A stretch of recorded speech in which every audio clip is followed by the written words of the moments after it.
It was one of the most nerve-wracking conversations that I had in my career.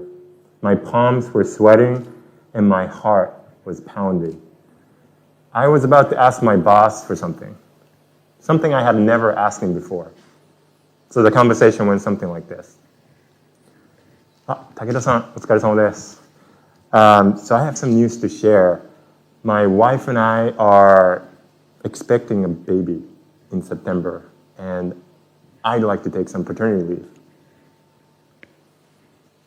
Well, congratulations, Shu. Is this your first child? Yeah, it's our first one. Thank you so much. So, how much time off do you want? I took a deep breath. For 7 months. The moment of truth. I was afraid to have that conversation because I feared not being man enough. I feared that I would be a burden to my employer for not being there as an employee. I feared that this would negatively affect my career when I returned. Because as a man, I believed that being a provider is what I was supposed to do. And that's our social expectation, right? Japan is one of the most gender-rigid nations in the world. While my parents gave me and my brother everything we needed, from the love, the attention, and affection, they played traditional gender roles at home. My dad was a sole breadwinner at home. He would commute 3 hours to and from Tokyo just so that he can provide for his family. My mom would wake up at 6 a.m. just to prepare obento for all of us so we can have healthy and balanced meals for lunch. My favorite was the onigiri that she made. There was nothing wrong with it. It was absolutely perfect. In fact, I'm so grateful that my parents did that. They played their roles really hard to provide for us. It's just that all my friends' parents did the same thing. The father was the sole breadwinner, and then the mother was a stay-at-home mom. I just didn't know if a family could function any other way. What about you? What was your experience like growing up? As you may know, Japan ranks 120 in the 156 country Global Gender Gap Index ranking in 2021, which is the worst among G7 countries. To compare with the US, the country ranks in the 30th place, which explains the limiting belief that I used to have about what it means to be a man in our culture. You know, growing up, I would get constant messages from the media, from school, from advertisement, from billboards, from magazines, from family, from school, everywhere around me about what manhood was supposed to look like, what masculinity was supposed to look like. Boys are supposed to be strong and stoic, calm, and never show emotions, right? Never cry. Don't act like a girl, as if being a girl is a bad thing. And as I aged, the narrative evolved a little bit. And now, you're a man, now go into the workforce and earn as much money as possible because now you're a breadwinner. You're a provider for your family. And what about girls and women? From a young age, girls have been told to be nice, to be gentle, to be empathetic, to be emotionally available, to be submissive, to be nurturing, and to be caretaking, which are all beautiful qualities. It's just that they're so gendered, feminine and masculine qualities, right? These are all beautiful qualities, human qualities. And I hate to admit, I used to believe in this binary thinking. I used to believe that as a man, as a boy, I only had to be this way. I had to be this way, the masculine way, right? And it took me way into my late 20s to realize that it didn't have to be that way. Something happened in my life. I met my wife. She challenged me on the limiting belief that I had, and I started to change a little bit. So let me tell you a little bit about my wife. She's a teacher, and she teaches English literature to high school and middle school students. I knew that when we first started dating, but what I didn't know was that she actually taught gender and language as one of her units. And later she would school me into having these conversations around gender. So let me give you an example. So when I would demonstrate traditionally masculine quality, like always trying to pay for dates because I'm a man, she would ask me a question with genuine curiosity.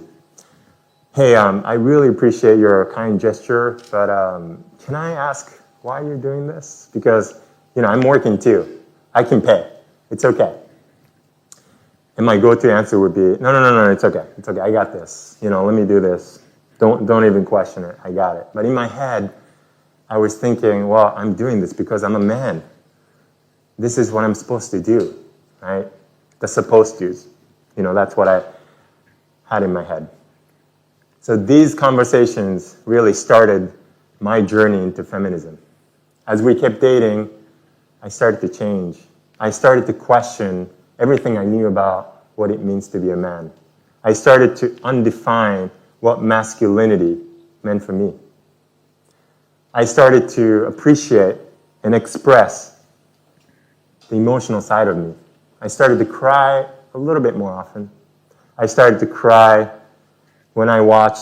after I watched a good romantic comedy. I stopped going to the gym to lift weights only to look good, but I started to exercise because I wanted to feel healthier and more energetic. I started to question why these traditional gender norms existed. Now, depending on where you're from, you might believe that gender norms might actually be a good thing. It's always been that way, right? And they might have served you well up to this point. But what would the world look like if we all challenged the traditional gender norms that we have? Right? Has anyone asked you that question before? Or have you thought about that before? Right? Well, it took me almost 3 decades to ask myself that question, or someone asked me that question. So what can we actually do? Well, to start off, we can start to have more conversations about gender. So what I decided to do was to have a conversation with my boss about taking paternity leave. And that way, I was able to challenge the gender norms. So speaking of parental leave, here's something interesting. Japan actually offers one of the most generous parental leave systems in the world in terms of the pay and the length. So both mothers and fathers can take up to 12 months of paid governmental leave, and you can have your job back when you return to work. Again, to compare with the US, parents in the US can take up to 3 months of leave, unpaid. 12 months of paid leave and 3 months of unpaid leave. That's a huge difference, right? Yeah. So imagine making your ends meet by taking time off of work and taking care of your baby, newborn baby, for up to 12 months, full time. Would you think more men would be taking advantage of this generous system in Japan? Okay, maybe not, maybe not. It's not that they don't want to. Many men do. It's just that they haven't had those conversations to free themselves from the gender expectations. Let's take a look at some statistics. This is the percentage of men entering the workforce here in Japan who say they want to take paternity leave. So those are, I'm assuming they're young men who probably recently graduated college. So since we're at the university, let me ask the men in the audience. So men, raise your hand if you want to take paternity leave.